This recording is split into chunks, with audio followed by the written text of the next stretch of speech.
Hi guys, I'm Mark Scott Zicree, a writer for Star Trek The Next Generation, Deep Space Nine, Babylon 5, Sliders, and many other shows. And I wanted to share with you a show that I have been writing, directing, and producing and creating, along with a number of great Star Trek actors as my leads, including Armin Shimmerman from Deep Space Nine, Robert Picardo from Star Trek Voyager, on and on and on and on. Nichelle Nichols from the original Star Trek, Doug Jones from Star Trek Discovery, in addition to Mira Furlan and Bill Mumy and Bruce Boxleitner from Babylon 5, Neil deGrasse Tyson from Cosmos, just many of my favorite actors, James Hong from Blade Runner and Big Trouble in Little China. Now, during the pandemic, when we were all in lockdown, we'd already shot the first 3 hours of Space Command, and we were about to shoot the fourth hour, and we'd also recorded the prequel audio play, which we're also doing as a graphic novel. But the pandemic hit, we were all in lockdown, and we kept prepping the episode that we're about to shoot. Space Command is essentially a 14-hour first season, but we decided we would do something different during the pandemic. So if you haven't seen the first episode of Space Command, and again, it's a hopeful vision of the future. It's I wanted it to inspire people like Star Trek inspired me when I was a kid, and I'm very pleased with this project. The first hour has 900 visual effects shots. The second, it's told in 2-hour stories that form a larger arc. So we've completed that first hour, and if you haven't seen it, down below is the link to the first hour. Watch that before you watch this, and we're completing the second hour of that story, and we shot the third hour and the fourth hour and so on and so forth. But this is the episode we did during the pandemic because we were all in lockdown. All of our actor friends were in lockdown. We decided to write an episode that would be a companion piece to our series, essentially, because I've written virtually all of the first season of Space Command. We have all the scripts, and I knew which actors I intended to cast.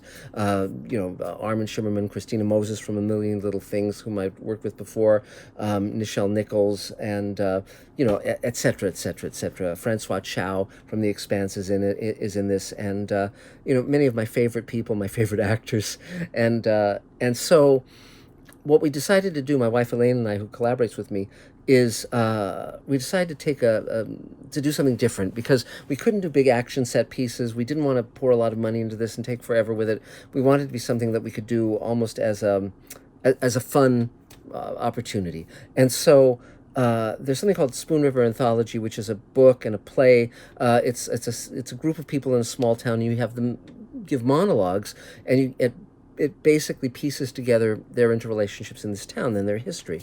So we thought, well, that would be very interesting to do. So we wrote this, and initially it was just going to be a vignette, then it became an hour, then it became 2 hours, so it's a double episode, and we wanted to share it free with everyone who's just going through the same pandemic stuff we are, and so the idea would be that the actors would shoot their own scenes in their own homes. Now, we'd already shot a scene with Nichelle Nichols, who played Uhura on Star Trek, whom I met when I was 10 when Star Trek was on the air. It was a astonishing experience, and also we shot the scene with Angelique Scott and Nathaniel Freeman, two of our actors. So those two scenes were done in more the standard way of doing them. But everything else we shot during the pandemic, during the lockdown.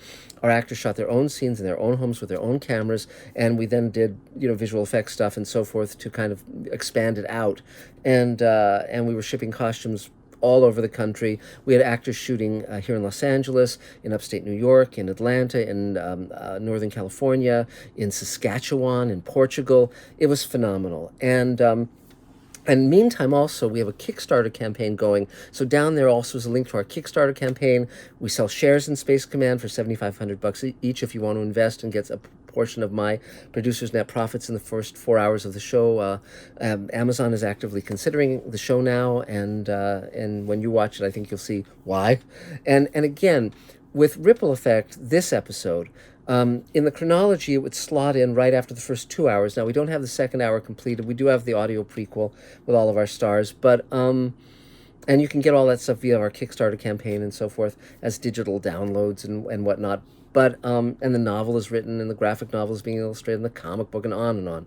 But Ripple Effect, this 2-hour episode that you watch after you've seen the pilot, it basically is sort of, once you see the entire first season of Space Command, this episode will make a lot more sense because it's not structured beginning, middle, and end like a standard hour of television or 2 hours of television. It's much more like introducing you to characters and their children and their grandchildren and their great-grandchildren and their great-great-grandchildren, because Space Command starts 30 years from now and covers 180 years in the future. It's basically about 4 families as we colonize the solar system and jump to the stars. And so this is basically, it's called ripple effect because it's about the ripple effect of cause and effect down the generations between these people. And the fun part also is because we shot the pilot a couple of years ago, Jacob Weddle, who played a little boy, Robert Picardo's son in our first 2 hours, is now a teenager. And so we get to see some of our characters develop and grow older, and that's a lot of fun too. And in Ripple Effect, we have 3 different actors playing Captain Jack Kemmer's son, Ed. We have him as a baby, we have him as a young man, and we have him as an old man. And that character is played by J.G. Hertzler, the great actor of Deep Space Nine and Star Trek Voyager and Enterprise. Really a phenomenal actor. And so you'll get to see all of these treasures in this episode. You just have to kind of go where it leads you. And it's not like anything else you've seen, but hopefully you'll enjoy it. And please pledge to Space Command at our Kickstarter campaign. That's what keeps the engine going. And and again, watch the first episode. The link is down there if you haven't seen it. If you have seen it, then you know what we're up to. So without any further ado, here's Ripple Effect, and I really hope you enjoy it.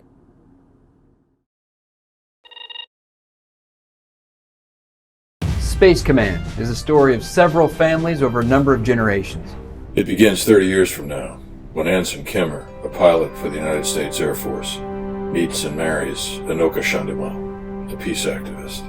They have a son, Jack, who 30 years later becomes captain of the Space Command cruiser Paladin. Jack has 2 lieutenants serving under him. Lieutenant Bradbury. And Lieutenant Borges. Who has a father, Gabriel, who disowned him when he joined Space Command. And a fiancée, Gloria, a pilot in Space Command. Eventually, Bradbury becomes a captain. And has a daughter, Alexandra. Z for short. Who has a son, Liam, who ends up serving on a later version of the Paladin under Jack's great-grandson, Matt. But we're not there yet. Jack also has a chief engineer on the Paladin, Charlie Chilton, who eventually becomes captain too. And who has a gifted and brave daughter, Delaney, who joins her dad in Space Command during the Great Solar War. and a chief medical officer, Dr. Lee Brackett, who in her off time, when she's not doing autopsies on freaking aliens or whatnot, is getting massages from cute male synthetics. Now, at the same time, Jack meets and marries Laura Essex, also captain in Space Command. Laura has a troubled younger sister, Ella.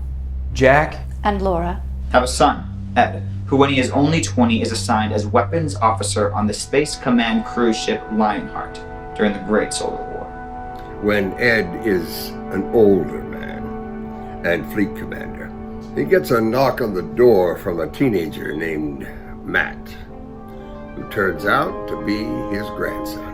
Under his grandfather's guidance, Matt joins Space Command and captains a later incarnation of the Paladin. Going back to Jack Kemmer's time, Captain Kemmer saves the life of Dr. Von Odara, a xenobiologist discovering the evidence of an ancient alien race that colonized the solar system. Von has a daughter, Yelena, and a grandson, Andrei. And of course, Von had an experimental genetic treatment that makes her much longer lived. Which is how, 90 years after being saved by Jack Kemmer, Von marries Lynn Odara, a medical doctor who, after a tragedy, becomes known as Odara to Lynn. Going back to the Jack Kemmer timeline, Von hires Yusef Sikander, a widowed mining foreman. His son, Odin Sikander, is shipped off to Europa, a moon of Jupiter, where he's raised by his great-aunt Simone. Odin grows up to be a world conqueror and starts the Great Solar War. His son, Darian Sikander, follows in the family business. Something Darian's daughter, Liana, isn't exactly happy about. Back to Jack Kemmer's time. Greg Mazzy is a genius inventor, head of the Mazzy Patillo Corporation. Who's been inventing since he was 9? He has a son, Alton, who turns out to be a disappointment. But Alton's daughter Elena grows up to be every bit as brilliant as her grandfather. Greg Massey also invents Dor Nevin, a synthetic, and a son of sorts. And Dor Nevin, in turn, is responsible for a character named Deuce, who bears more than a striking resemblance to Yusef Sikander. You got that? Let's get this show on the road.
You know, you can't just go trying to break up fights between older boys.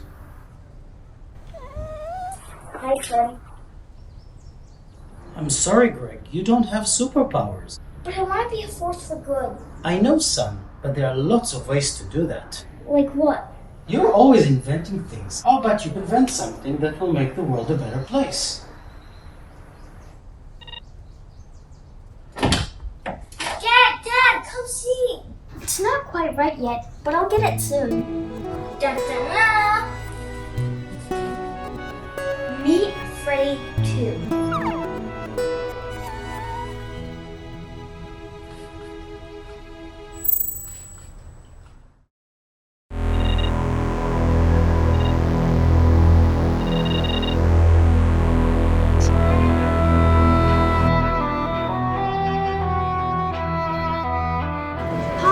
Slow down. Your uncle has flown all the way to New York to see his favorite nephew, Yusef. And you think we should insult him by being late? When we have just to go across town? Hey, watch it. Sorry. Excuse me. How do you plan a future for yourself and your kids? Record heat wave for 25th year in a row. When the present's such a nightmare, because your parents and grandparents ruined the planet. What's happening to the water? The Hudson! The water! It's rising up! What's that coming out of the water? Gas! It's a cloud of gas! It's coming right for us. Run, Yusef! Papa, the cloud is coming for us! We can't outrun it. There has to be something. That sporting goods store. This way. Locked. That planter. Stand back, Yusef.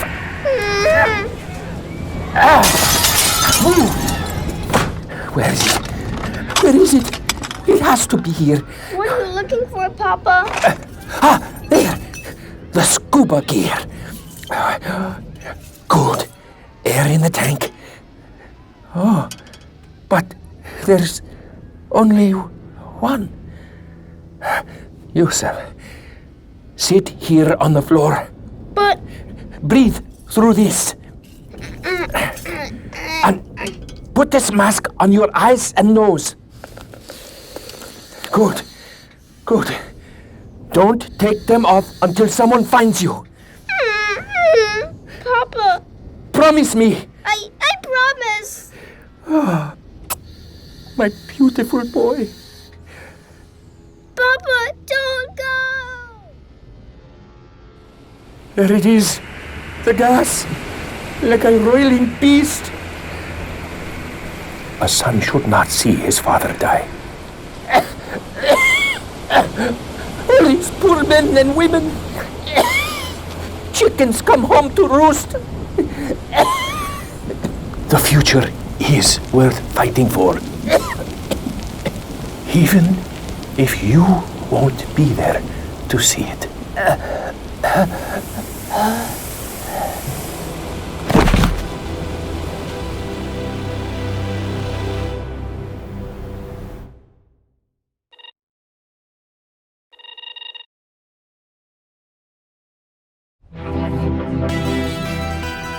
Tonight on Galloway at Large, Neil deGrasse Tyson talks Killer Cloud. Brought to you by Eterna Youth, where Neil deGrasse Tyson isn't just a genius. I'm also a customer. Global warming flattened the temperature gradient from the equator to the poles. You know what this does? It stops the oxygen-rich Gulf Stream from circulating back along the ocean bottom. And when that happens, it's death to all oxygen-breathing life down there. The anaerobic bacteria on the seafloor proliferates, and it excretes toxic gases that build up and erupt out of the water, poisoning all New Yorkers, and in fact the entire east coast of North America. And you say there'll be more of these incidents? Well, we think it's happened before, and we're on the brink of it undoubtedly happening again, unless we can somehow cool down the ocean and get the Gulf Stream running again. How can we do that, especially considering that the polar caps have melted? Well, suppose you might go into space and maybe lasso an ice comet and bring it back to Earth, somehow tether it to the pole, cool down the Arctic Ocean once again. Like a big ice cube? I think I saw that gag on Futurama when I was a kid. Dr. Tyson, I hate to break it to you, but Earth is not a glass of lemonade. I said it might work, not that the idea isn't crazy.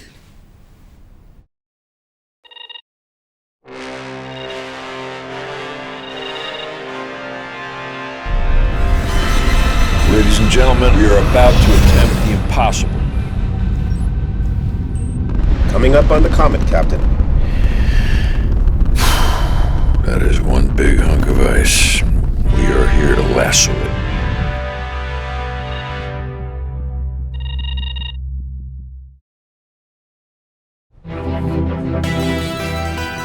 Tonight on Galloway at Large, Neil deGrasse Tyson, gobsmacked. I always thought my plan was crazy, until someone even crazier went out and did it.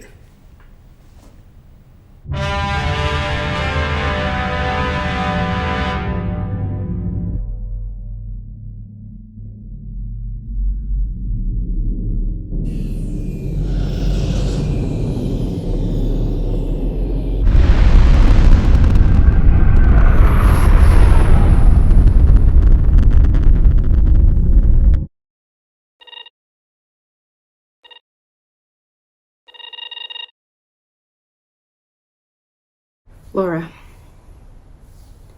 I know you're going to be angry. Lately, there's been a lot of anger between us. But I hope you'll understand and respect my decision. You joined the army, you said, to do good in the world. And I didn't understand how giving up your conscience was good. But I guess you didn't either. Because in the end, you and Jack rebelled against the military's genocidal tendencies.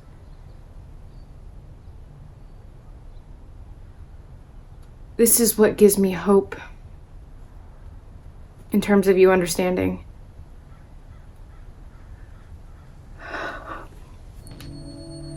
I'm heading off to join Kazane's army.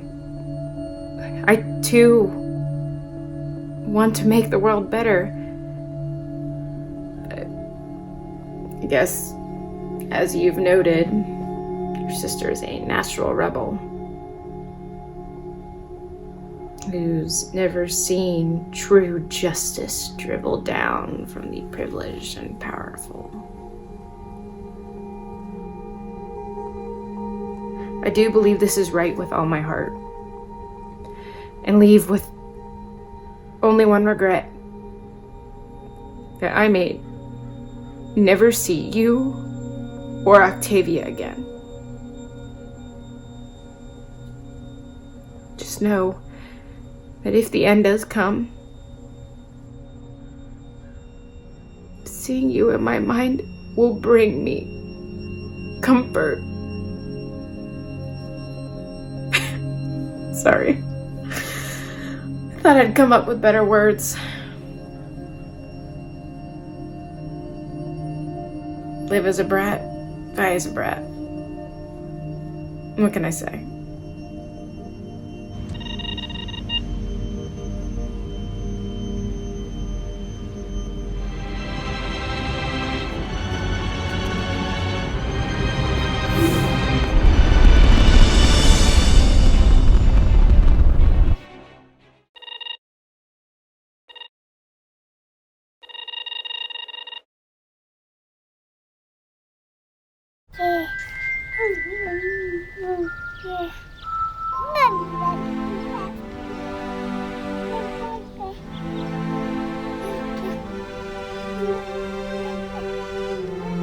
She just left.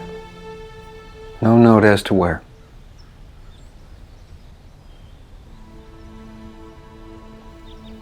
But I hope she'd tell you. It's about her baby sister. Ella went to the asteroid belt to join Kassane's army. Oh my God. Laura left the baby with me and went to get her back. Ella always favored the underdog. But how could I have raised such a fool? Octavia. Laura and Ella, when their parents died, they were like my own. I loved them. Only I tried to teach. Sometimes you have to be stone. Sometimes stone is necessary to become the person your best destiny demands. Your message didn't fail. Whatever either their choices, you created two heroic hearts. Bless you. When is she due back? 3 days ago.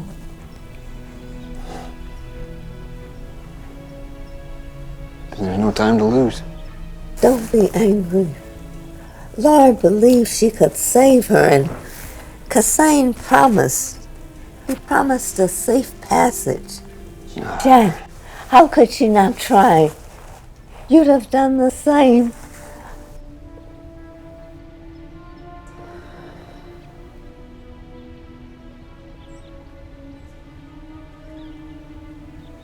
But not you. Actually, I was all set to follow. Then Laura showed up with the baby. Bring them home.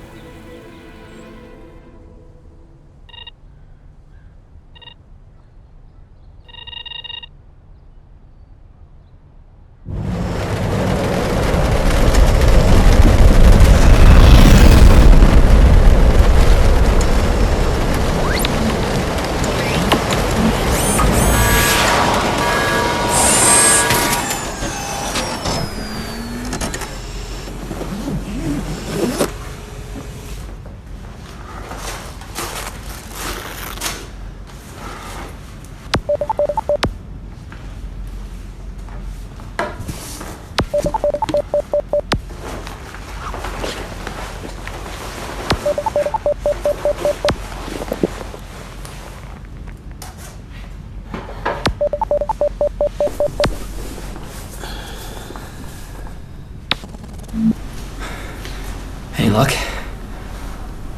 No. You? Not yet. But we'll find her. Yeah. What? A message. Not from Laura, but it just got up to us. You. From your dad. Did you listen to it? Little. I was worried.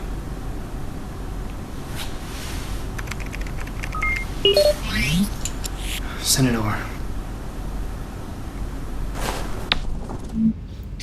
Hey, son. Yeah, Octavia told me that you've gone off to find Laura and her sister. I wish you would have told me how to come with you. I don't know what good it would have done. Maybe none, or maybe...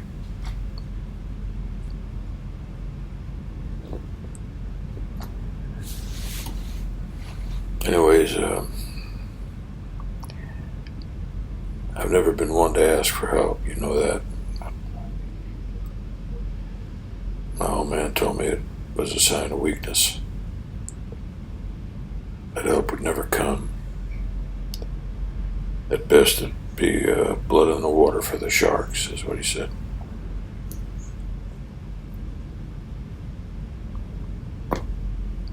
Except your mother, when I first met her. That wound up changing the world. That's what they say anyway. Anyway, that's ancient history. I guess what I'm trying to say is I've never had a light touch. I always came down real heavy, even when it wasn't called for. And that left me with a heavy hand and heart.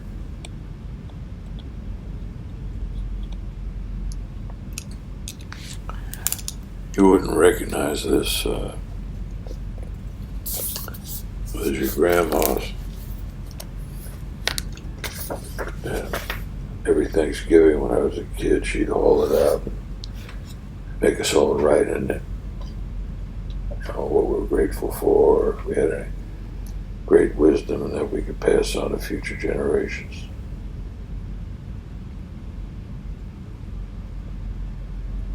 It was to remind us that we were part of something bigger. That we weren't in this thing alone. Naturally, I thought it was all bullshit. So when she died, I stopped writing in it. Always thought I'd toss it, but somehow, whenever I'd get stationed at a new base or move into a new home, you know, that book would always be there. I always brought it along. So now I sit here with it while you're God knows where in the outer moons looking for your wife and her sister. Well, I pray to find them safe and sound. That you bring them back without so much as mussing your hair. But that's not up to me.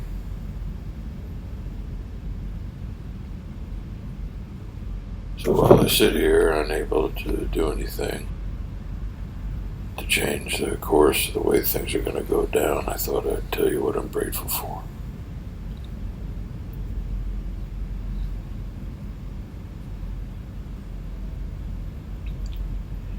Jack, I know I'm an inflexible man. With me, things are black and white. There's no gray.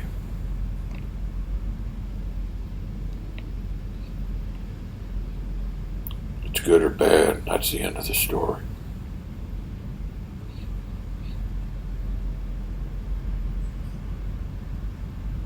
I pushed people away, and I know I pushed you away, and I'm sorry.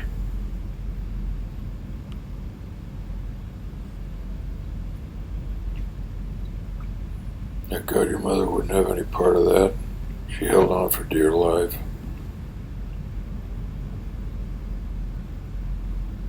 She has my heart. She will to the day I die, and beyond, if there is such a thing.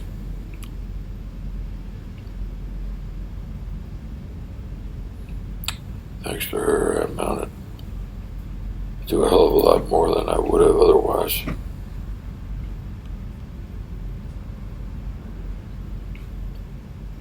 They tell me I left the world a better place than when I found it. I don't know if there's any truth in that at all, but if there is, it's up to her. Her love.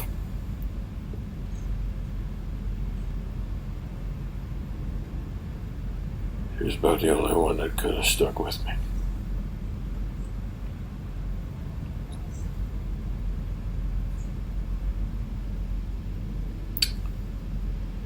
I want to tell you, Jack, if you ever thought that I thought you were soft,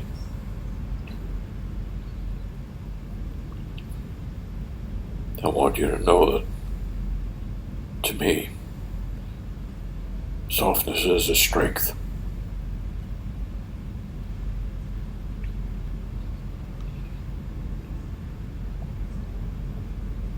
You're kinder than me.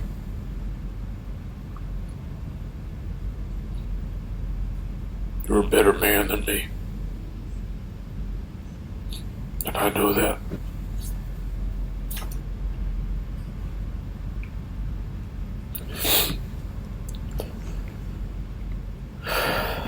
One more thing. I loved you from the first moment that I saw you.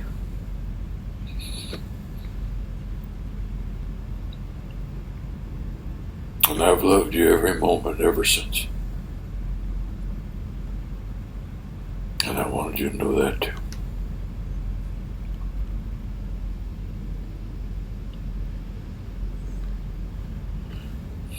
Okay. I guess I said everything I need to say.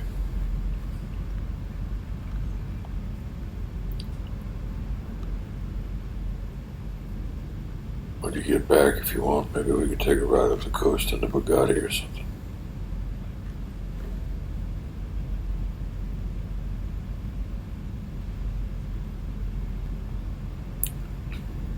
Just remember your grandma was right.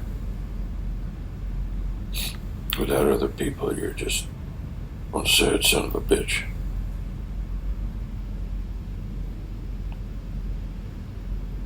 Okay, kid.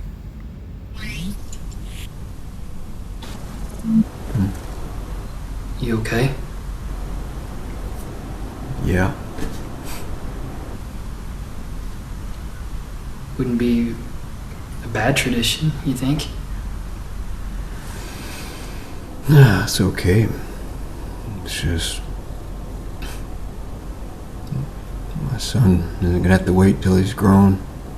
He's known from day one how much I care.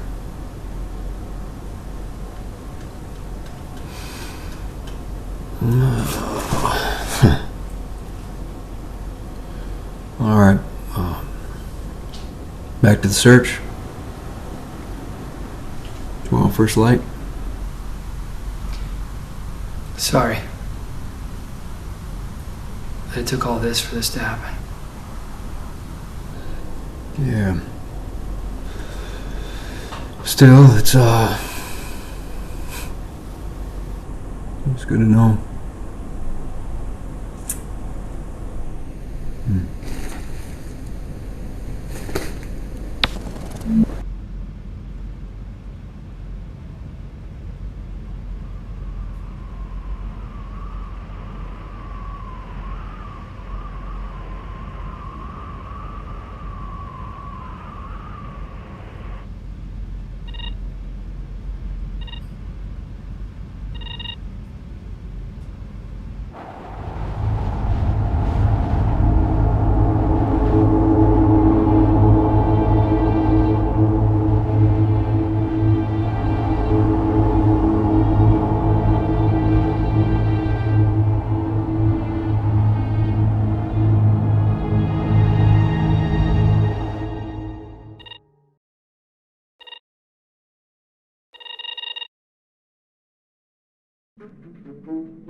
Dr. Von O'Dara is the leading xenoarchaeologist in the system.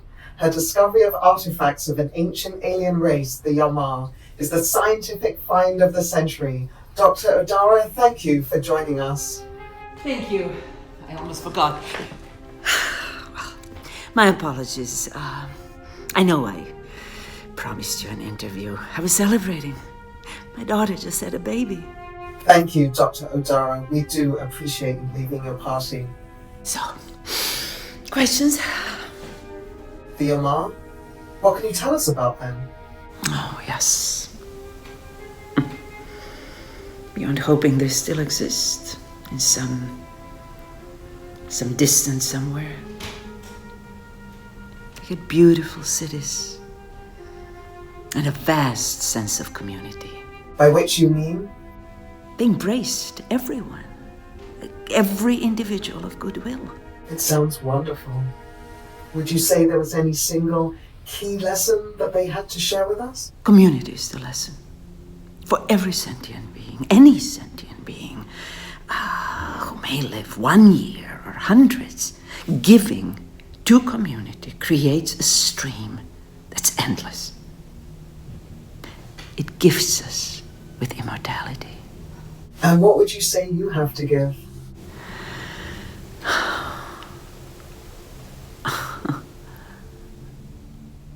I would say a passionate curiosity. There's never been a door I haven't wanted to open. And there's never been a door I regretted having opened. My daughter is different. She has always been much more cautious. And now that she's had a child, I think it's a good thing. But I was born under a shadow, knowing that possibly I wouldn't live long. I decided to have every adventure I could possibly have, to embrace the whole universe. And now that I have reached a little bit more mature age, I don't see any reason to change. But in light of that, it's all very well if the life you encounter out there is friendly. But what if it turns out to be hostile, even predatory?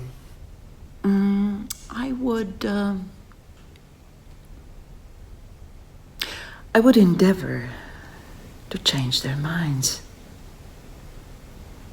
And if I failed,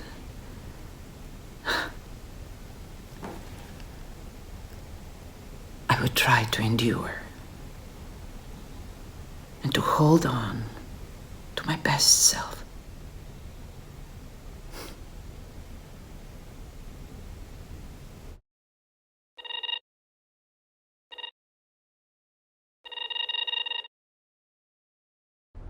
Okay, so if you are watching this, you got it out of the school's library because you want to get the lowdown on job choices when you grow up, which is, hey, better than starving. So in my case, that would be ship's doctor. Okay, great. So we're going to get you going. I've got a couple questions. What made you want to be, shoot. No. Never mind that. Just, that's bull. Just, nothing's ever going to turn out the way that you want or that you think, so just forget it. Life, it's not that you're screwed, but you are up for a couple surprises. The more to the point is, what is it actually like, right? Well, saving lives, that's nice, but there are these things called fluids. We're made out of water, most of you know that, but it's not just water, it's more like goo. And you're careful. You try not to get it on yourself. Sometimes it just spurts and then also, you're not as often saving lives as pieces, which folks are glad to get back, but like yuck. And you got to steel yourself. Oh, that's that. Okay, what's the question? What's the best part of being, okay, that's easy. I mean, after the thing works out, and sometimes they do, your buds are going to want to take you out and celebrate. You get to be a mini hero. Get a couple drinks under your belt. Not like you're getting walloped, but just a buzz. And then if you're in a nice place and the bartender will take your keys, that's not a problem. So, but hey, guys, don't go overboard, because if you start to hurl and it is a nice place, it's gross. Oh, hang on. The librarian's coming, walking this way. She looks mean. Yeah? Hold on for a second. I guess I'm out. Jeez. Evidently, I missed something. What a bitch. Oh, sorry. Did I say that? Cover your ears. At least I didn't say shit. Shoot.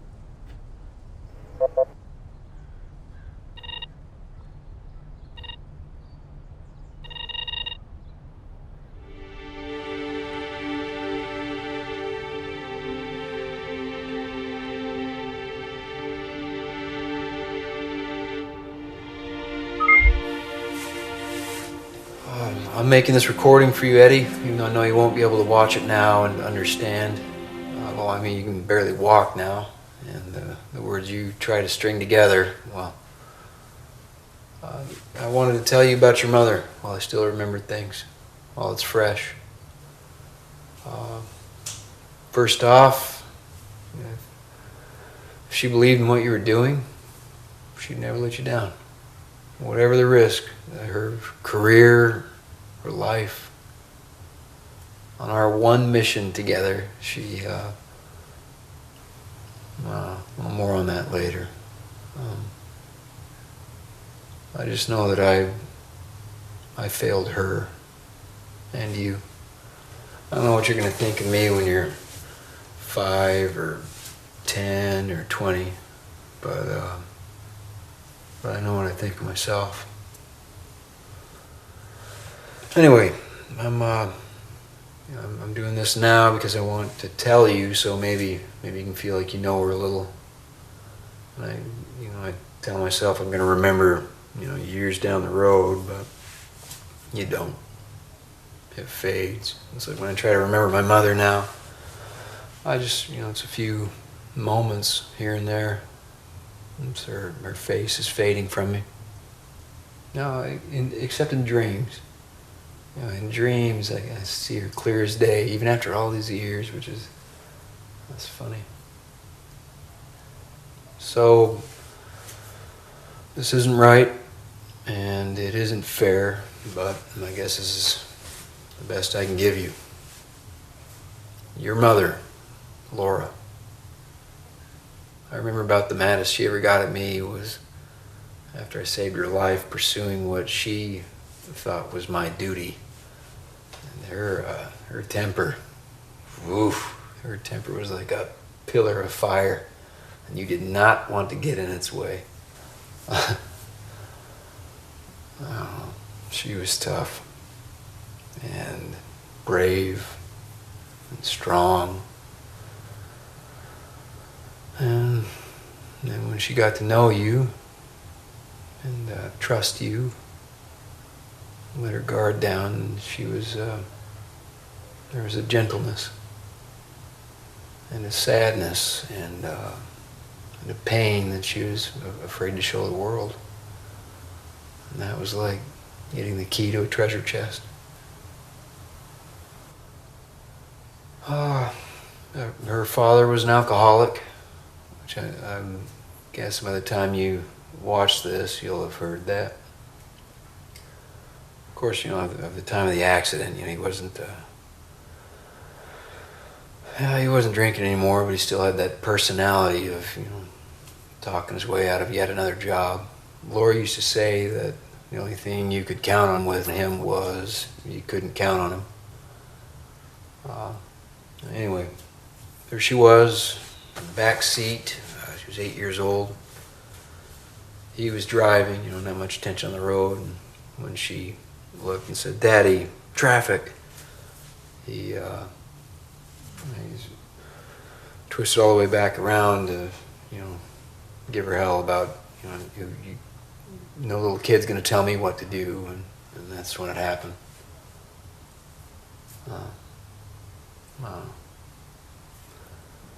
I guess that's why she always, why she wanted to control things so hard, to make the world line up straight and right forever, always for the little guy, the underdog. There's never an injustice that she couldn't just try to do something about. She always liked plaid too, which I could never figure out.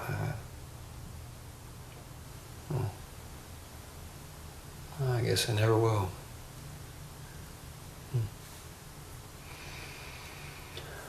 Well, and one more thing. If if you'd said to her to try to save someone you love, is it worth you dying? She'd have said without a doubt. She'd have died to save you, Ed, or me. It just turned out to be your sister. She went in with her eyes open because we both knew going into this line of work that, to love anybody, you gotta, it's inevitable that you're going to be parted by time and distance or death. We chose to have you knowing that too. I don't know, maybe it's selfish of us. But every time I look at you, I see her. And every moment of my life, I will keep you both here and here.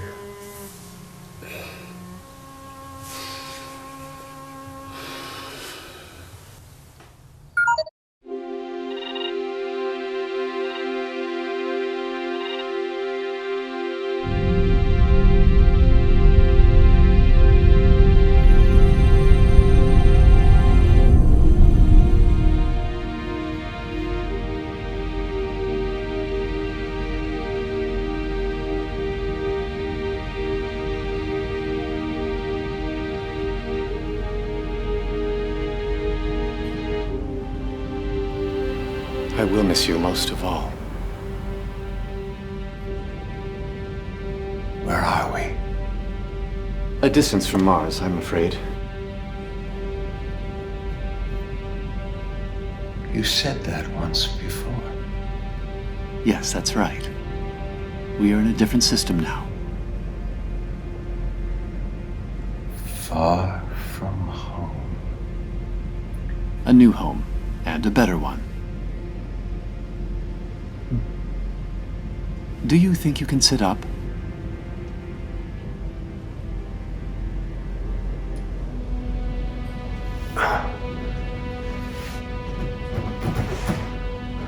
Very good.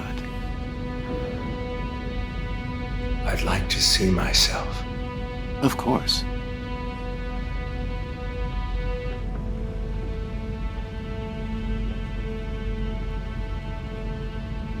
Do you know who you are?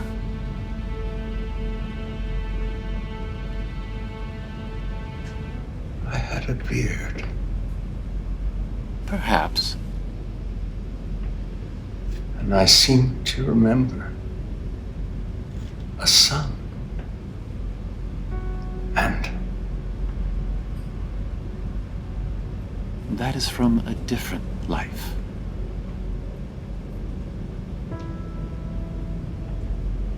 But he must be all alone. There's nothing you can do about that now.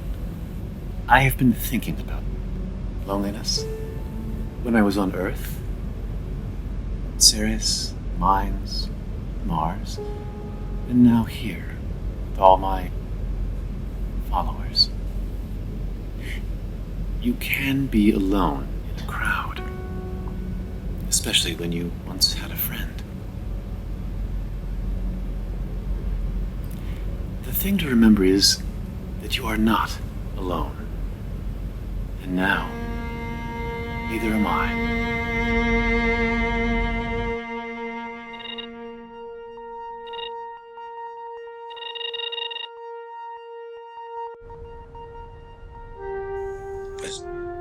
Ya estoy aquí. Satisfecho. Sí, bueno, supuse que si te llamaba cada media hora tu buzón se llenaría y no tendrías otra alternativa que responderme. ¿Y a ti se te olvidó que yo te saqué de mi vida? Cuando me uní al comando espacial, sí. Pero esto es importante. ¿Así? Importante como el espacio, como Marte. Tiene su encanto peculiar. Hay canales aquí, papá. Canales de agua.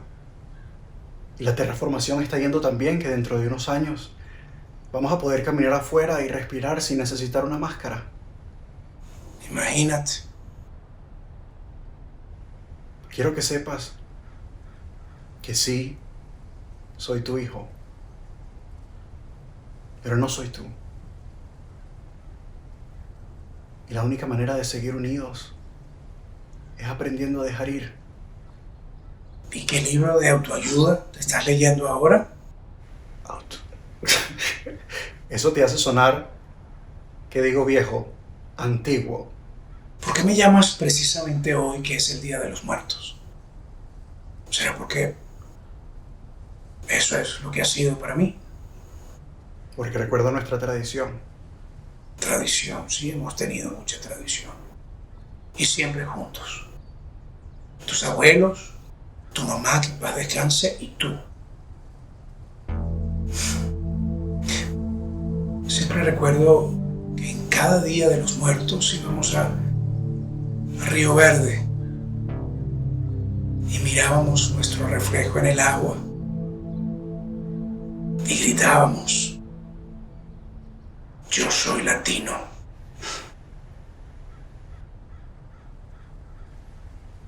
Últimamente he estado pensando mucho en mi infancia. Cuando ganaste la lotería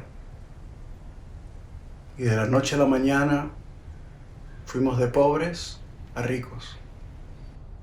Clase media.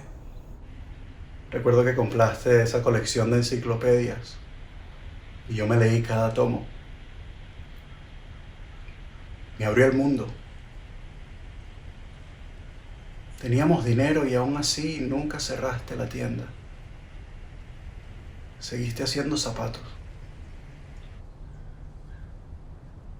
Porque nunca dejé de ser quien soy, ni dejé de hacer lo que amaba. Es así como hacer algo, crear algo con tus propias manos y después ver a tus vecinos, a tus amigos usar eso que tú creaste, que tú inventaste por mucho tiempo. Tú pudiste haber sentido eso también. Ese no era yo. No quiero decir que quería que fueses un zapatero, pero pudiste haber sido un barbero, un farmacéutico, no sé, alguien útil. Yo estoy haciendo algo útil. Para tu comunidad. ¿Y qué si pienso que todo el sistema solar es mi comunidad? Siempre la misma excusa. Tú destruiste a nuestra familia. Papá, todavía estamos aquí. Si me llamaste para darme un infarto, pues está funcionando. Te llamé para pedirte tu bendición en mi matrimonio. ¿Te vas a casar? Eso es lo que normalmente sigue cuando uno hace una boda. Con una chica. Ese es el plan. Con una chica que ni siquiera conozco. Hablando de eso,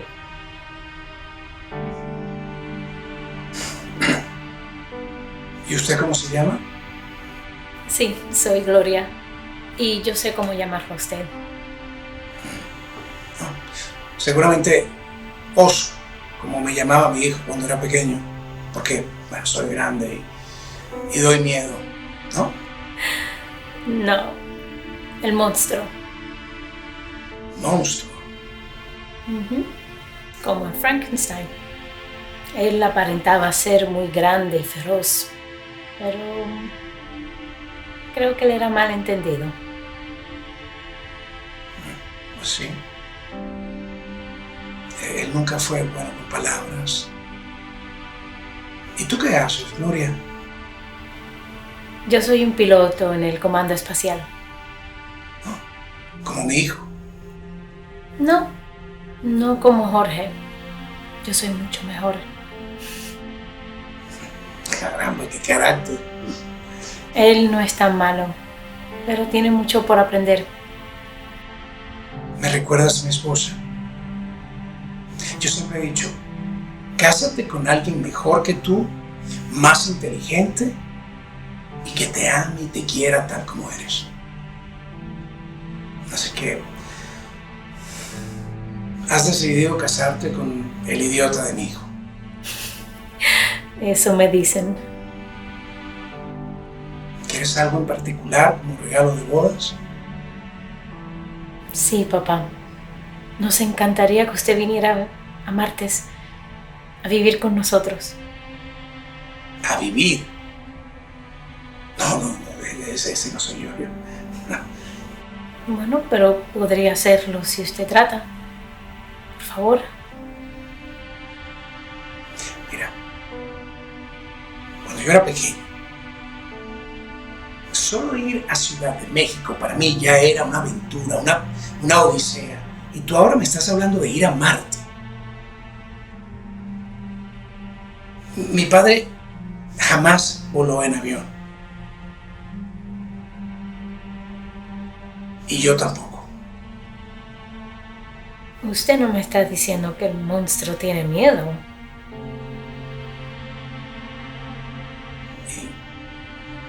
Y si es así, ¿qué pasa?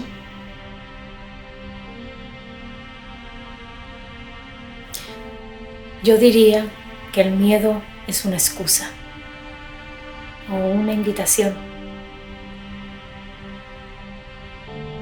¿Dónde mi hijo? Fue un gran placer conocerlo. ¿Qué piensas? O te casas con ella o me caso yo.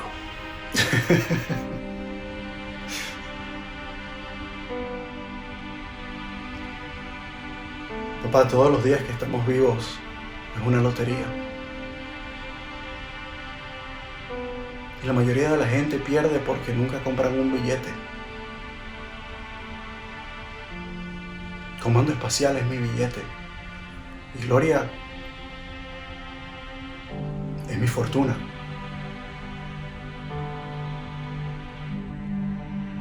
Pero Marte. Aquí también usamos zapatos. Abuelo y Nana ya no están. Mamá tampoco. Solo quedamos tú y yo. Por ahora. Y cada vez que sea el Día de los Muertos, ¿cómo van a ser ellos para encontrarme?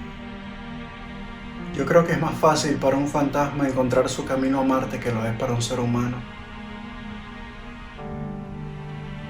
El amor siempre encuentra la manera. Te he extrañado mucho, papá.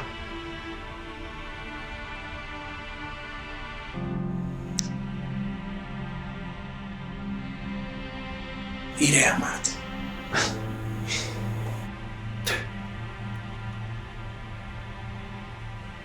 Gracias. Así que, ¿todo bien entonces? Todo bien. ¿Solo bien o es un sueño hecho realidad? ¿Quieres saber cuál es mi sueño?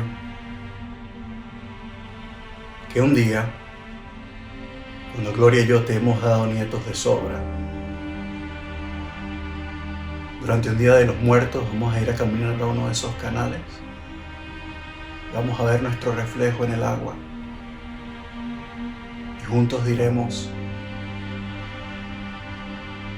somos latinos y somos marcianos.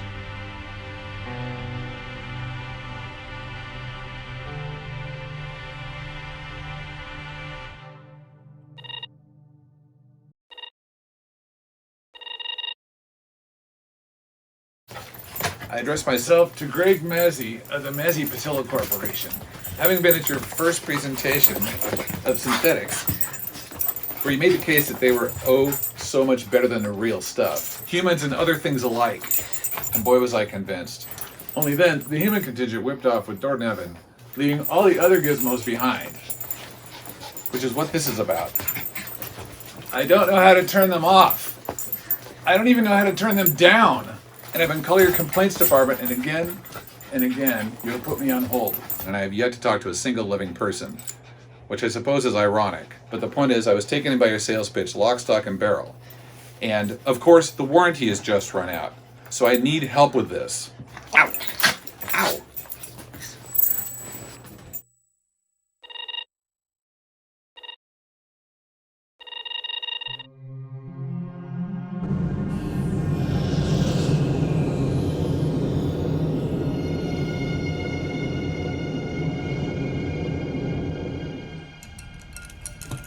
Recognize these? Ice cubes. And that's what I'm going to be in about 3 hours and 25 minutes. To be defrosted upon securing a cure. Selling the unlikely assumption that they'll find a cure before my fridge conks out. So, look, I'm sorry, sweetheart. You know, I've been watching you.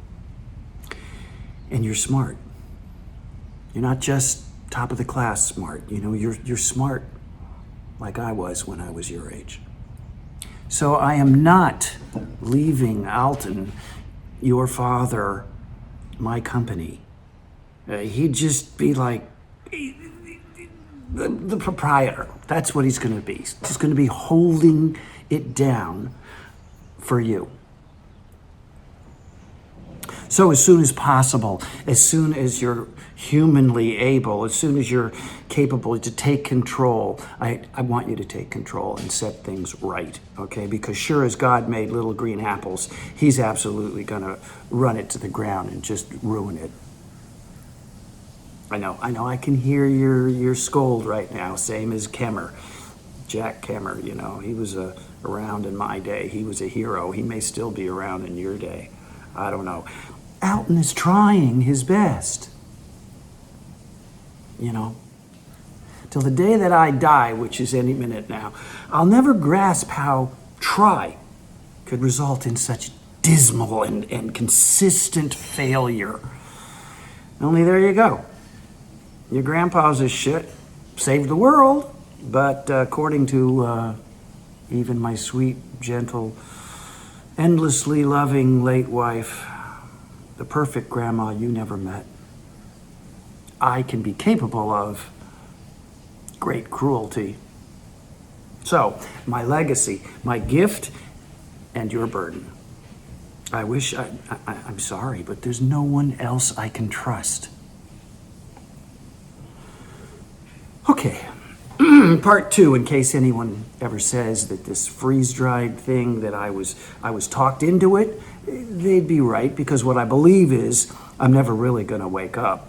I believe that these last few days or hours or whatever have you left of life, which I prize, I'm about to throw away. And I want you to know, I need you to know that Grandpa didn't suddenly go gutless on you. I'm good with pain. Only what I hadn't counted on was how it wears on you, you know, how it grinds you down and until every receptor in your body feels like sandpaper. Hold on, I cross that out, okay? Just old age can make you melodramatic, okay? I'm just tired. I'm just tired. That's all. You know, where you can't sort your thoughts, and there's just so many voices, and I guess I signed. I mean, my little bit of life, I signed it away.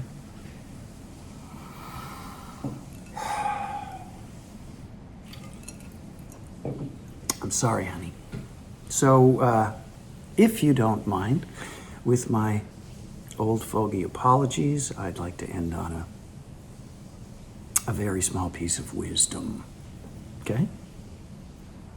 Be happy, be kind, kinder than me anyway.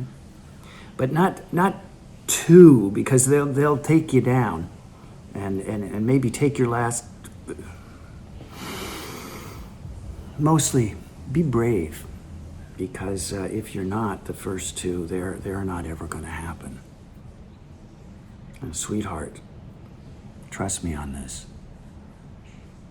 It's something you deserve.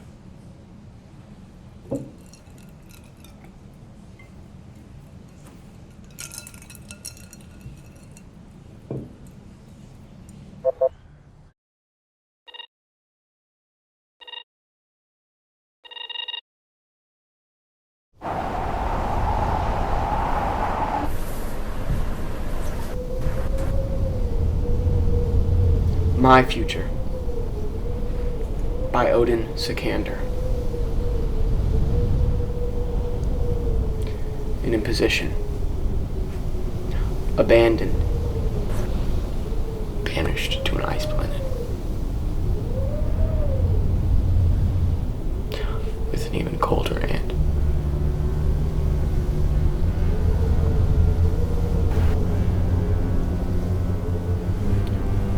What'll happen is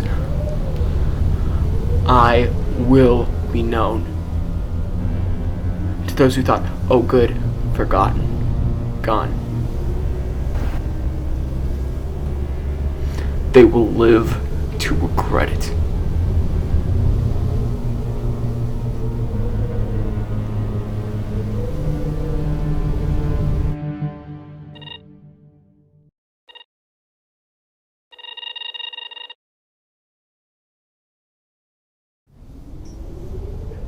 Claire,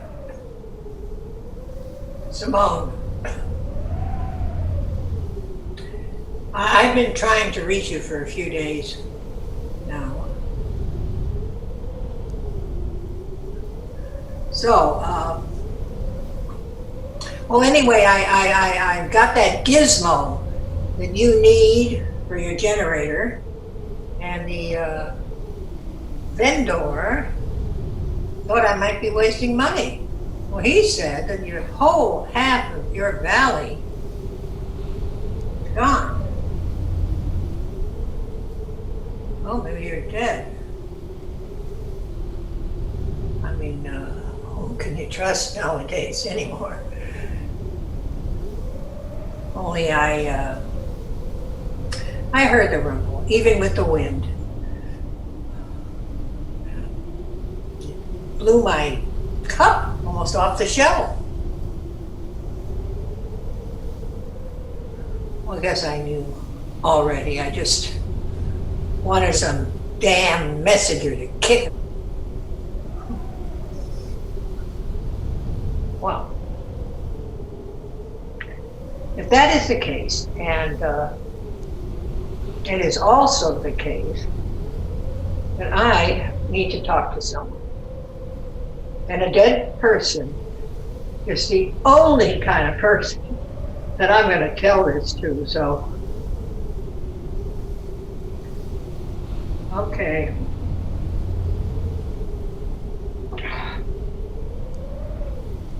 Here's my deal. My secret. I have a dirty secret. Well, it's not like tuberculosis was in the old days, or even a social disease. This is really a thing of shame.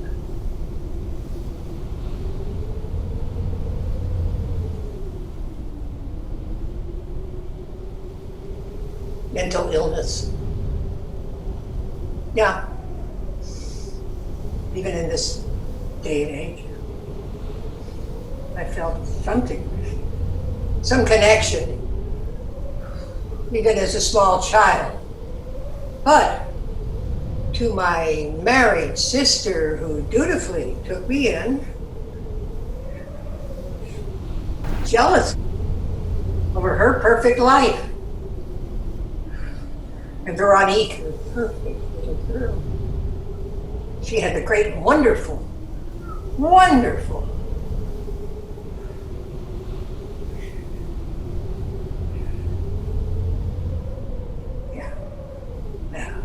perfect little girl. What was there to resent? She had the great and good fortune to have a truly loving relationship and a gifted child. So why be dragged down by the grotesque needs of an aging relative, shattered, sick?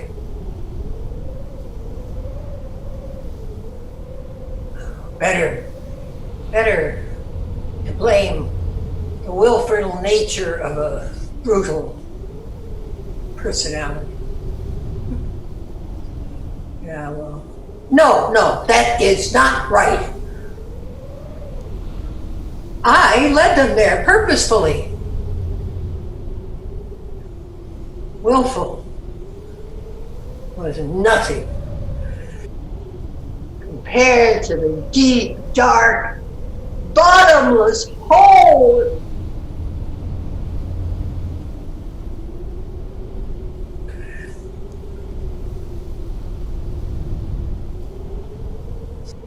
$50 away from home.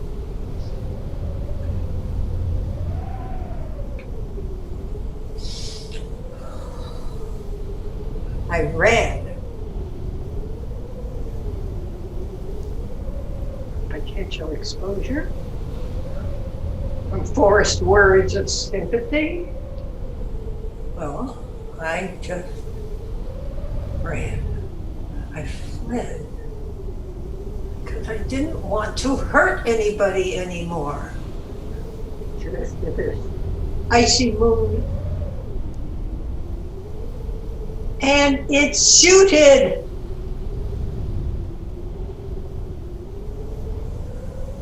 Ice. Hard as a diamond. It matched my inside. While the screeching winds at night were like the noises in my head. Hiding. The storm was hiding.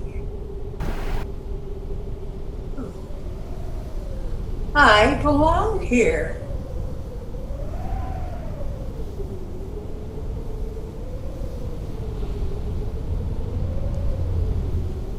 Till Odin. All those people happy, brimming with the capacity to love. Well, I, a dark, empty wraith, survived. So, into my hand. These hands felt alive. An innocent orphan boy. By the advice of the state. I thought I was crazy. But secrets again. Secrets! My secrets! How could they know?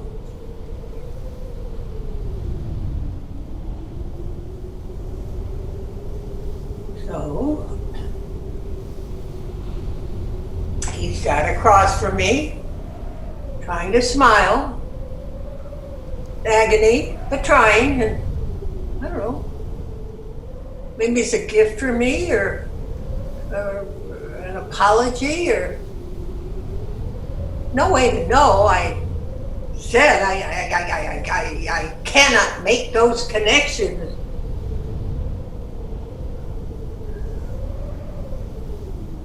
No.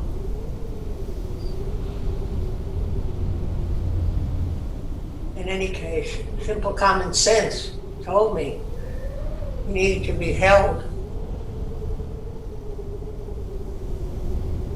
Every time that thought entered my brain, oh, my stomach stiffened.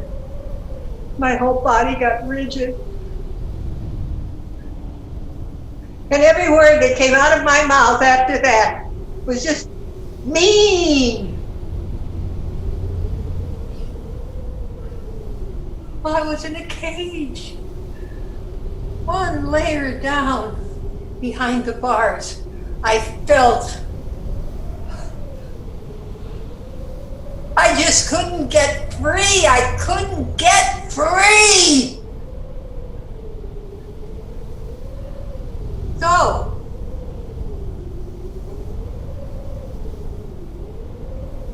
I downgraded myself. Well, from mentally ill to monster.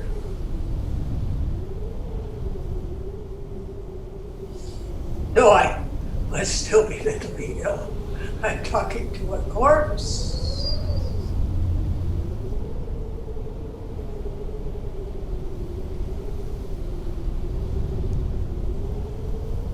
Maybe. Oh, maybe. I'll run away. Leave. Maybe I'll leave. A monster.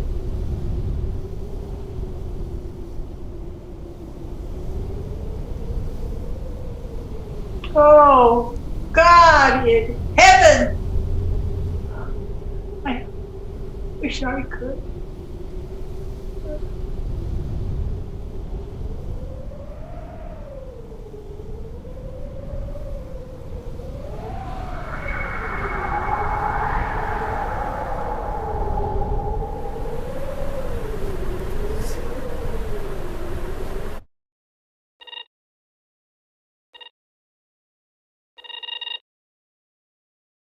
Hi. Hope college is better for you than it was for me. Actually, why I'm sending this is just as you were leaving, you said something. Made me feel like you felt guilty about getting the company. Which, no. Couldn't be happier. It's... I had a dream a little while back. Never told anyone about it, because...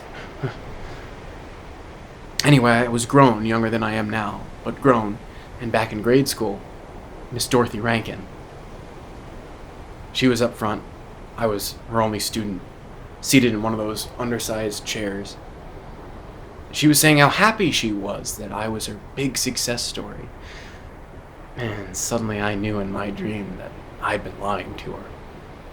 Only the lie wasn't that I was rich and powerful like my dad, it was that I'd become a teacher. Like her. See, in real life, not in the dream, she was the kind of teacher who focused on the dumb kids, like walking us through the easiest stuff, yet somehow never making us feel dumb. Just special. Even convinced us it wasn't easy. Said even grown-ups struggled, and her only regret was that she didn't have the time to teach them too. I guess that fit into my dream because I was going to start teaching adults. And I wanted to know the secret for convincing dumb people that easy was hard. And she looked at me, tilted her head, smiled, and said, "There is none." It's never about what you learn. The hard stuff is believing that you can. Having the courage to try.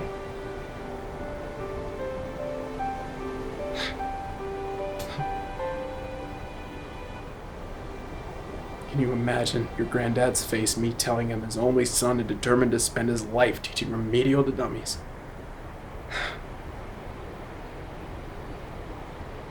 Can you imagine your dad even having the courage to try?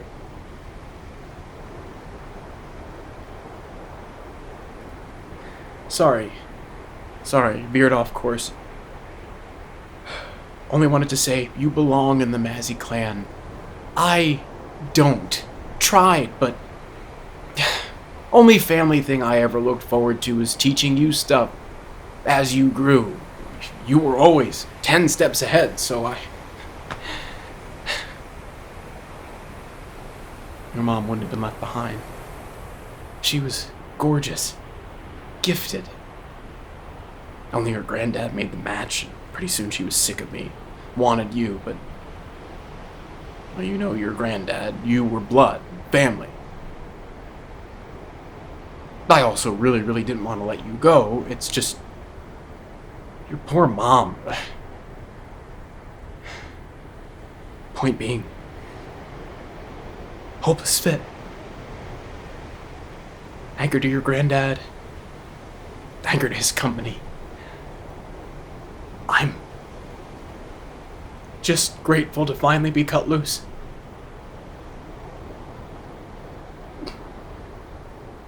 At least the ocean bottom's peaceful, which, to your dumb dad,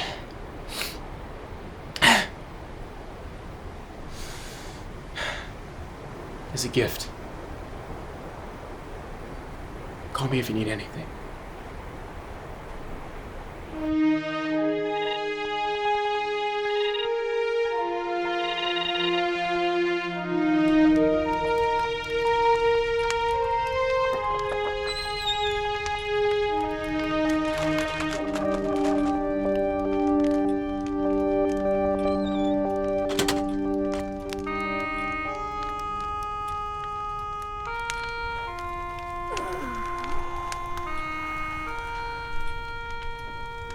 Yeah?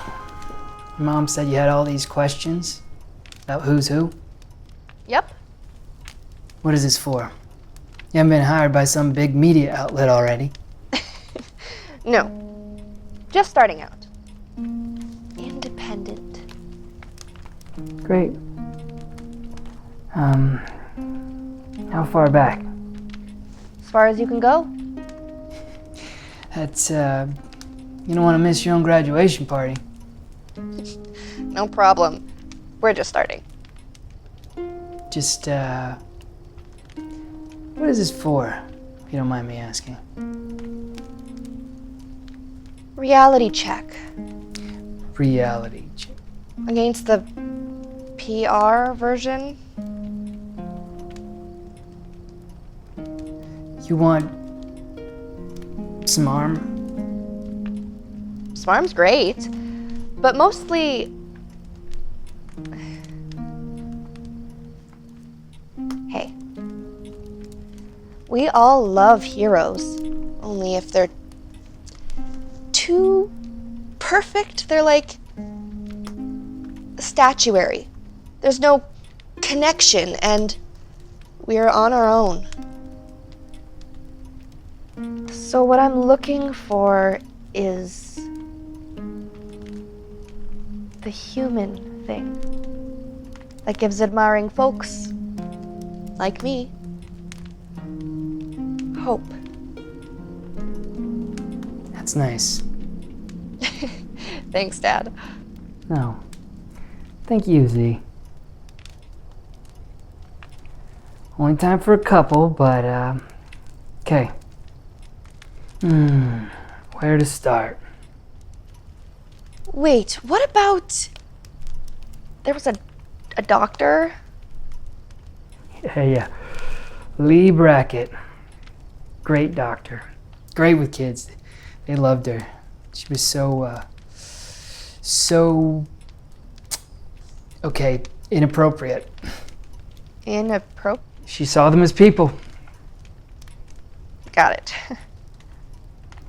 Most famous one I met, besides Jack KEMMER, was Greg Mazzy.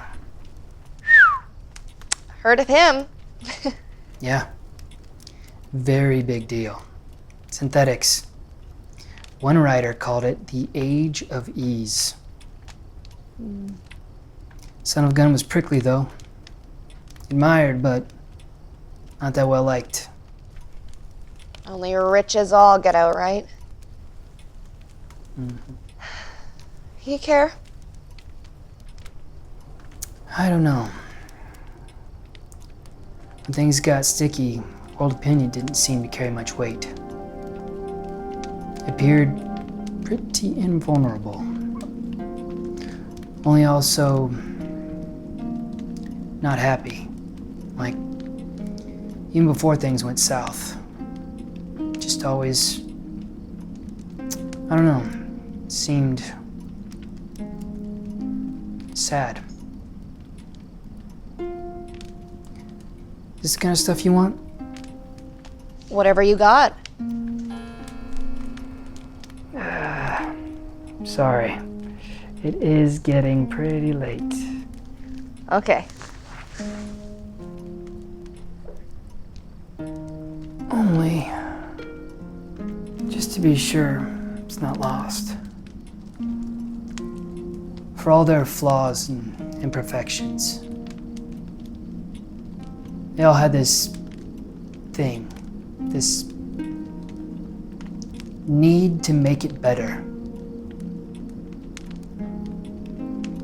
And it had this kind of ripple effect where people who followed them, or hell, worked at their side, just took it on. That same goofy struggle. Like caring was catching.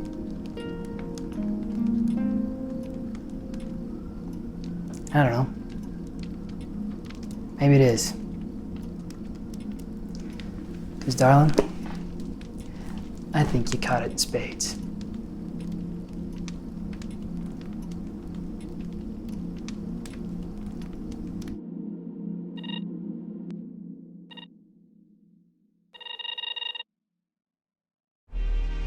My dad's always been my hero.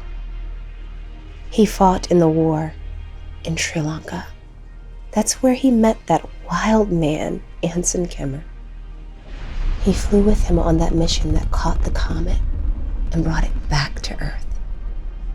Even that wasn't enough adventure for him. He came back home and became a cop. He got married, had me. But the stars still called to him.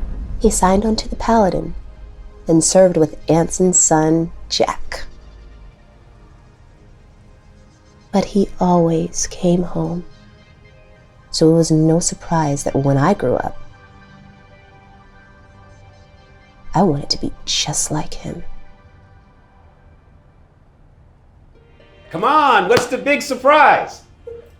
Just a minute.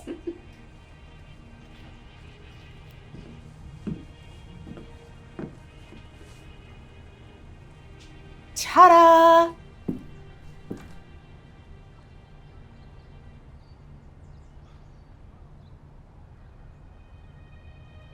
What? What's the matter? I didn't send you to expensive, fancy schools to have you follow my example. You're a decorated hero.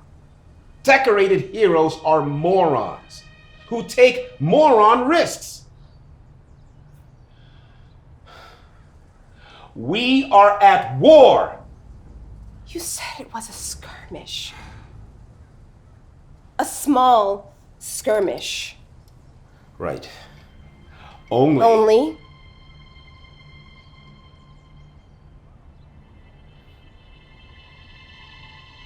You have gifts.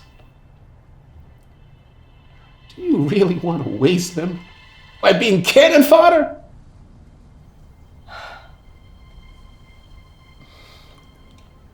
I'm your father. I adore you.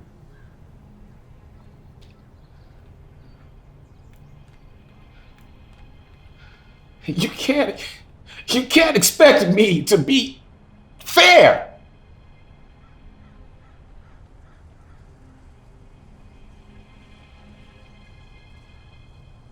No.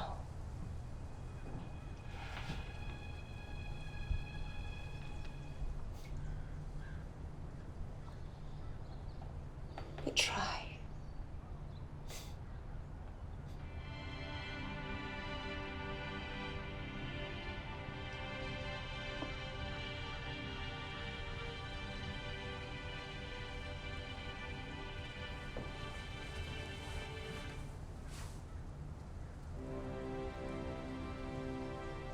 So the adventure continues. Only now, it will be the two of us.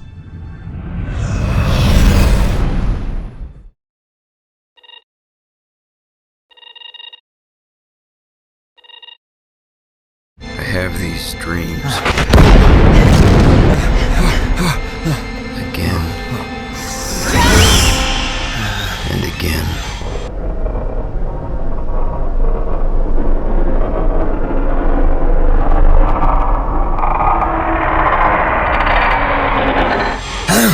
And I wake up.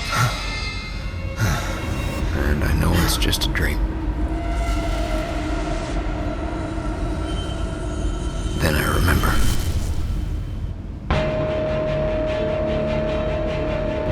It's 20 years later, and it's my son who's in danger.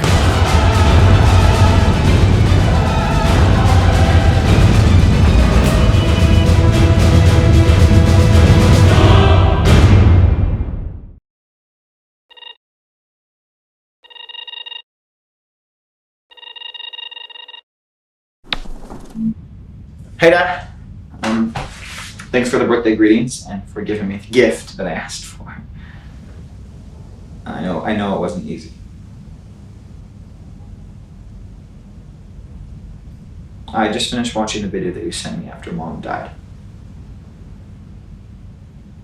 I watch it every year around this time. But this time it just seemed... I don't know, the past and the future has just been washing over me like waves lately. And I can't help but wonder that if Mom was here, would she be like fighting this battle alongside us? Or would she have another line of work, or a path so more of kids like me?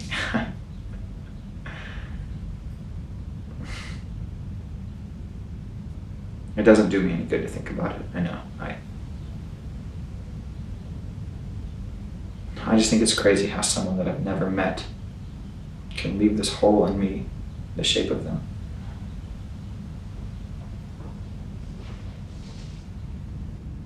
But I have you and Grandpa though, you know, and I'm really thankful for that.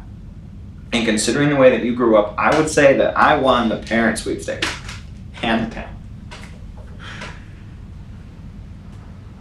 I don't know if I'll ever be a dad, but I'll probably screw it up. Especially considering what we're about to face.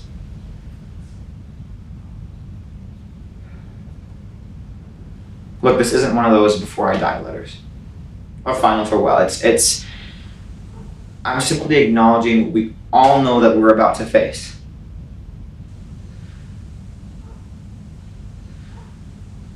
Look, I just think that it's crazy. It's crazy how all this is because of what happened between you and him years and years and years ago. Odin Sikander, leader of the Great Rebellion, or so we thought. Yeah, we'll see about that. Look, I know how hard it was for you to give me the gift that you gave me. But I am Weapons Officer on Lionheart. And you are the commander of the fleet. So whatever happens, you are not to treat me with any greater consideration. You shouldn't try any harder to save me or treat me better than any other officer on the entire line. Look, I'll never be the man that you are. Nor will I accomplish as much. Whether I have one more day or 60 years, my hope is to make you proud.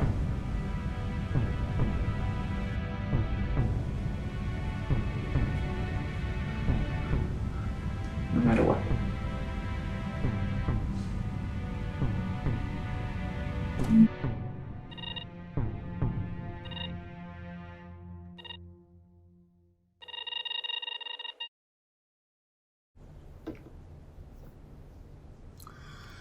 Matt, your dad, my son, lied to you a lot. I took pride in the fact that I never did.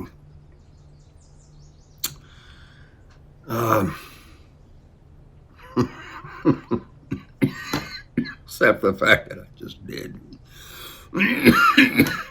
Sorry. But I really preferred spending my last hours following the exploits of my grandson, saving innocent lives, over watching you watch me die.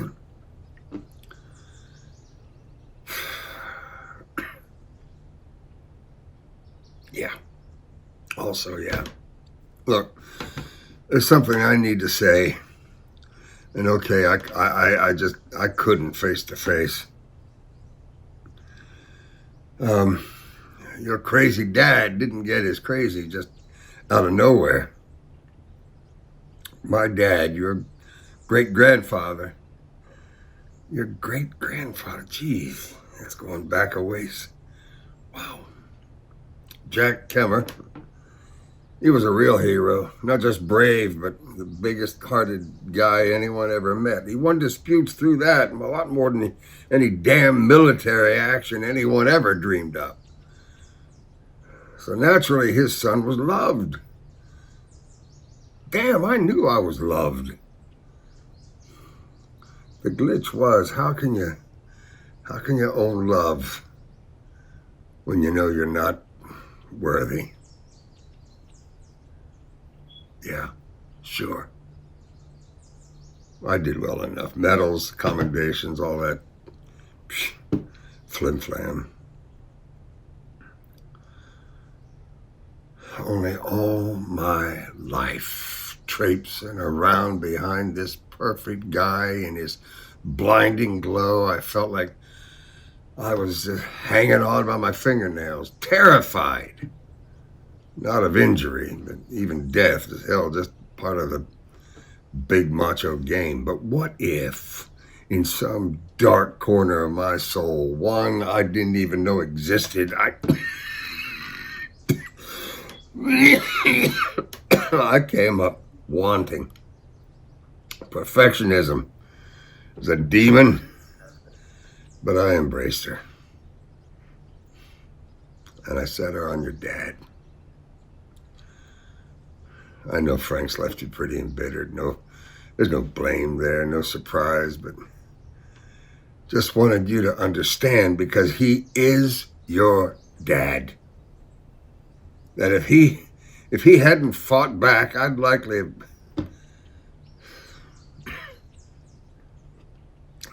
have burned him to ash in that glorious golden glow.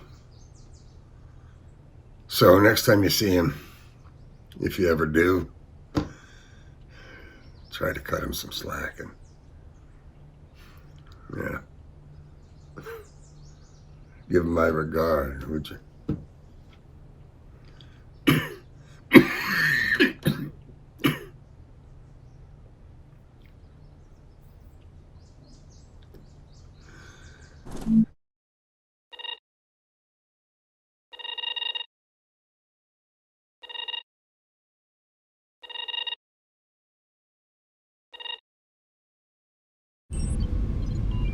I hate reports.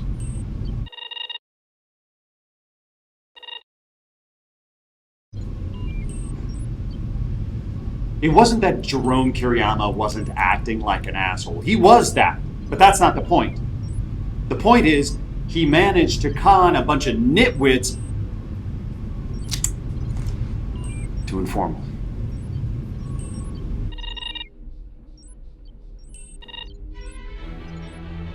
Captain Matt KEMMER reporting on the final disposition of the mission to Proxima B. Begin at the beginning. Marsport on Sol 207 at 3:32 in the morning. I received a call to deploy Paladin with the objective of suppressing an uprising on Proxima B, instigated by one Jerome Kiriyama. This resulted en route in, I don't remember which, one of the following exchanges. You again. Right. Just want to know, before I go in there with a shitload of firepower, what the hell's your beef? We've had this conversation. Well, let's have it again. I then proceeded to Proxima with a full contingent, armed to the teeth for no reason in particular, to a pissant little outpost on Proxima, for Christ's sake. My primary objective was to have a conversation with this asshole, because whatever he was pretending this to be about, thanks to my colorful upbringing, I know this high-flown hogwash was not the issue. This was about Kiriyama's need for power, or maybe a glorious end, so that lacking a meaningful life, he might pretend to have a meaningful death, and taking a whole bunch of gullible yahoos with it. What now? List of demands. You take me to be a great enough fool to believe in your promises? I sure hope so. So my lieutenant, a moron inflicted on me by command, starts to get all prickly about all this conversation. Says we're giving the guy warning that he may have a secret super weapon on Proxima, and that we may well want to use our super weapon on them, killing a bunch of innocent people and leaving a pretty big hole. Because in the moron's view, the loss of one person on our side outweighs the loss of any number on their side, because they have had the temerity to display a lack of respect for authority.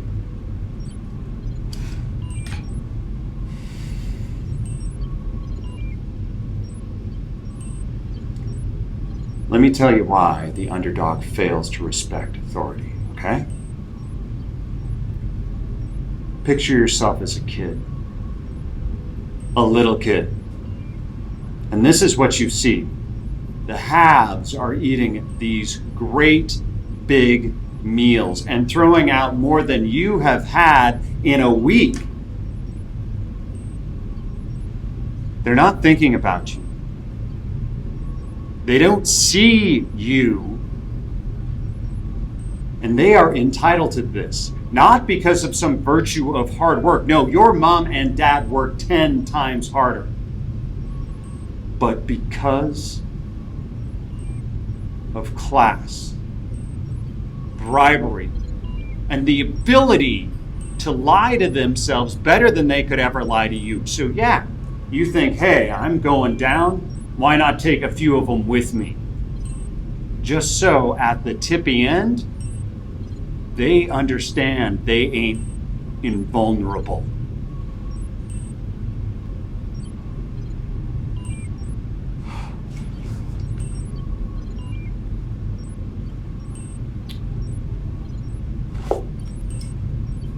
So what I just said, basically, I sent to Jerome. Which got us talking. And it turns out he's not such an asshole after all. He just lost his wife and kid to some small infection, no medical facilities. And so what he said was, wait, let me find it. I know it's suicide. But why should the pain they live through be unending? And he started to cry. And, okay, I got a little teary too. And look, I know the difference between a con man and one that's just cracking. It's what, though occasionally coarse I may be, I bring to the job. So we sorted it out.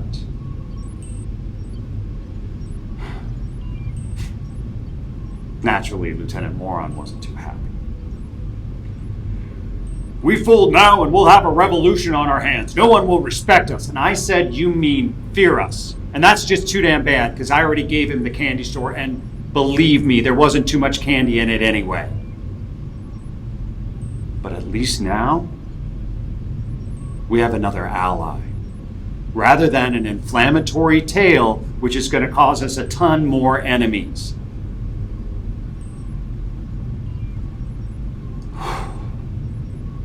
So, the moron assures me that this will get me in trouble. Hey, whatever may or may not happen, better than a genocide. And report.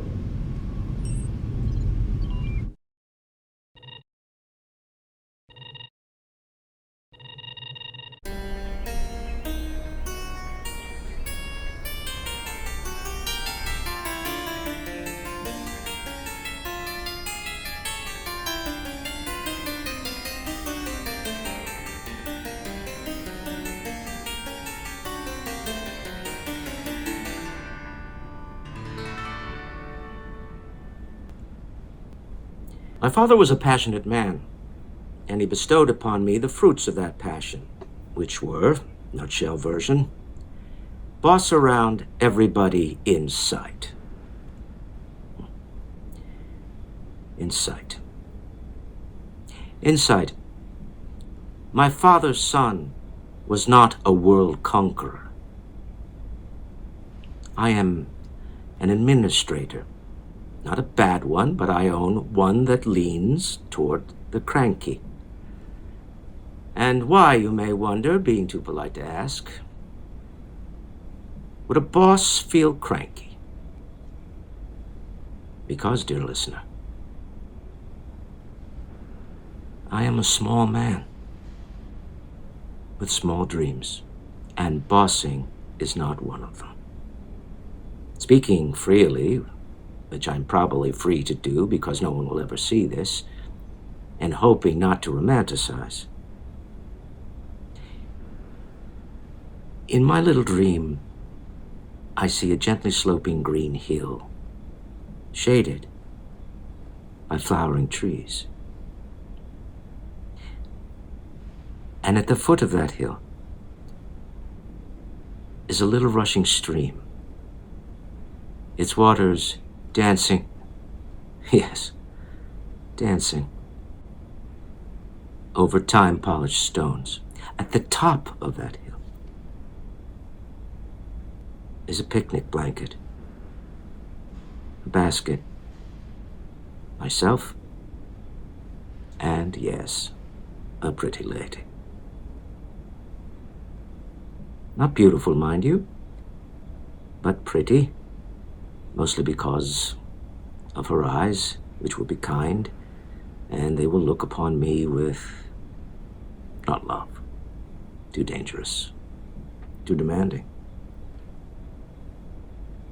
but fondness, having nothing to do with power and position, but an intuitive knowledge of my secret heart.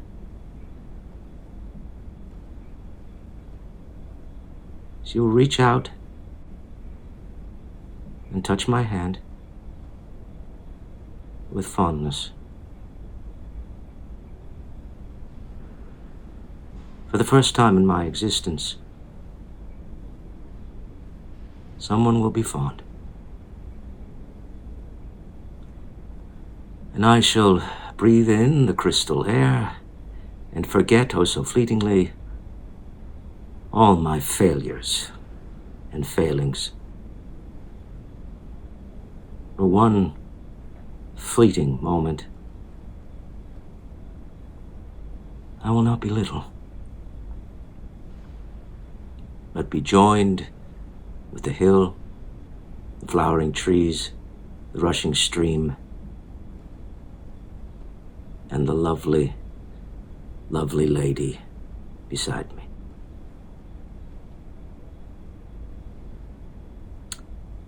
And I shall be large enough to embrace the world.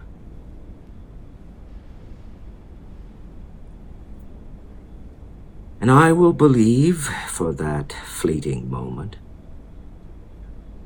that I will never be required to boss anyone. Ever. Ever again.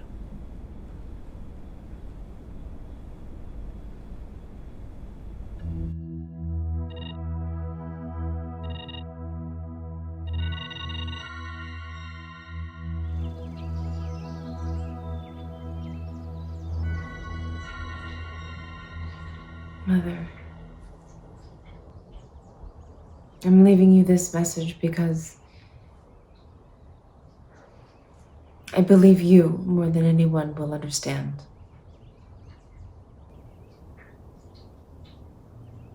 By the time you get this, I will be far out in space, beyond the 12 systems. A lot of people will be saying a lot of bad things about me. They'll say I'm irresponsible, that it's about the depression I've been in pretty much my whole life, that I've turned traitor. But it's not about that at all.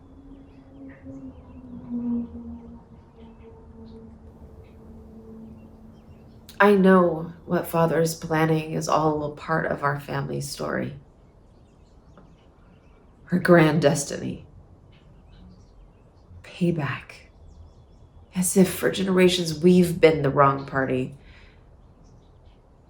I really don't know. Maybe there's some truth to that. But in the end, what he's about to do, what we're about to help him do, is an atrocity.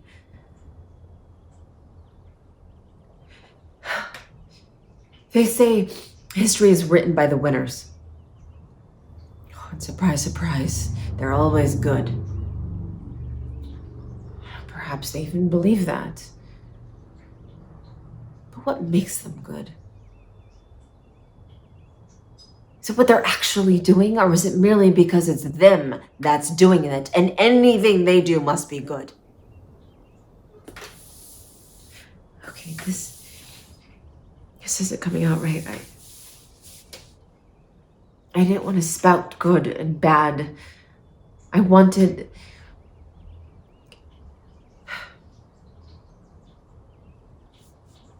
to hear my heart.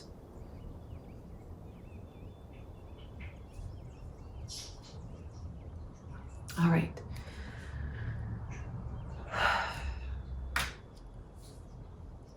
I suppose you remember when I was 10 years old and going to that recital on one of our loyal subject worlds. They said we were attacked. We weren't. We were simply hit by a massive solar flare and went spiraling into the atmosphere of one of the moons. I don't remember the crash, just knowing we were about to. I woke in the wreckage. Everyone was dead. My ribcage crushed. I was dying too. And then all of a sudden there were these lights all around me, like a tapestry of stars. And somehow they healed me. But it was more than that. They were in my mind. And I could feel what they felt. Oh, this incredible compassion.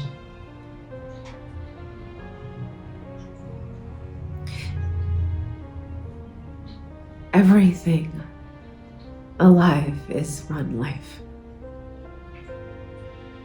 That we can't turn away from the suffering of anyone, but we have to act.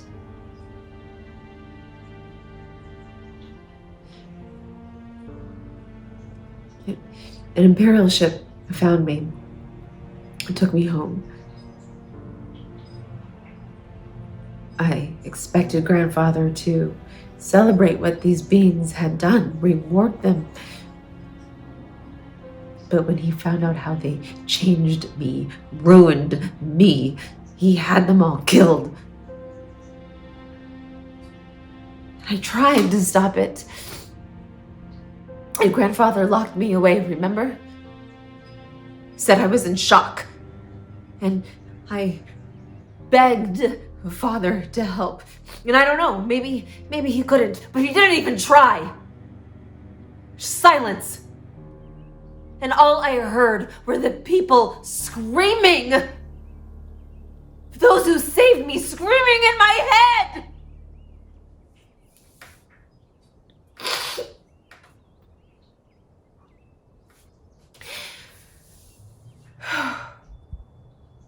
No one is good if what they do or what they fail to do causes harm.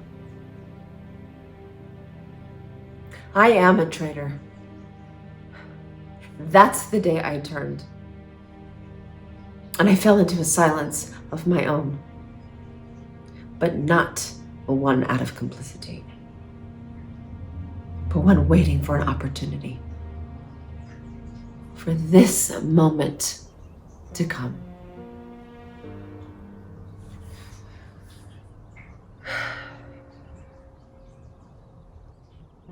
I'm going to warn the United Planets that the Armada is coming. Somehow, I will get them to believe me. And then after that, I don't know what happens. But at least whatever happens won't happen because I was silent. And I don't care if people think I'm good. And unlike my poor, dear father, at least I'll know that I tried.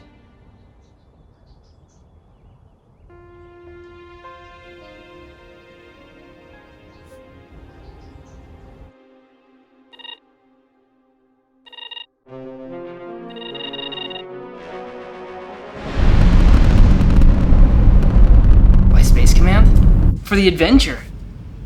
Excitement. A chance to be a part of something bigger than myself. That's what I tell folks. I guess I figured out really early if I was cheerful and funny and did my work really well, I wouldn't draw attention. You ever heard of Sheckleytown? You wouldn't have. Record sealed. It's this little scrub outpost on this planet orbiting Van Manen star. 312 people. No one of any significance. One day, a supply ship came. Food on the table, everything running, only no people. Naturally, they searched, but nothing. Except for on this one ridiculously red easy chair.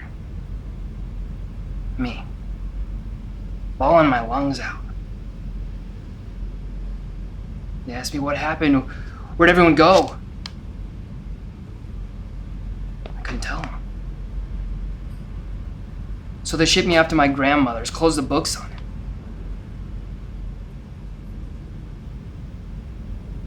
Can't stop thinking about all those people. My mom and dad. Their friends and neighbors. All the brave things they might have done. The kind things. I know it's ridiculous, but I can't stop thinking.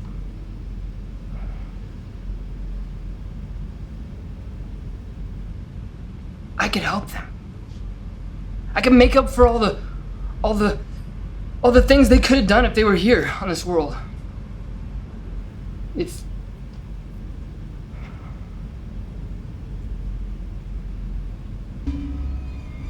there's this dream I have. I'm little.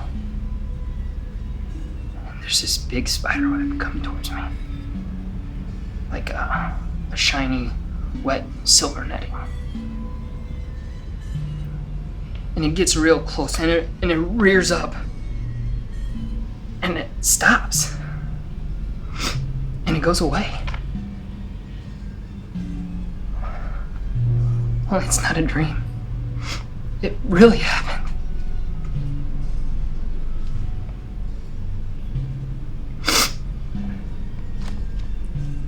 Why did it take all of them and not me?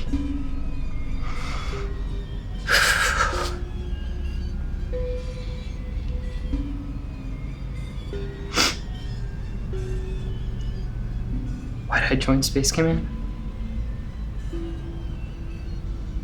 Because I heard about you. About what happened. That you're trying to find the thing that did it to you. And I want to be there when you do.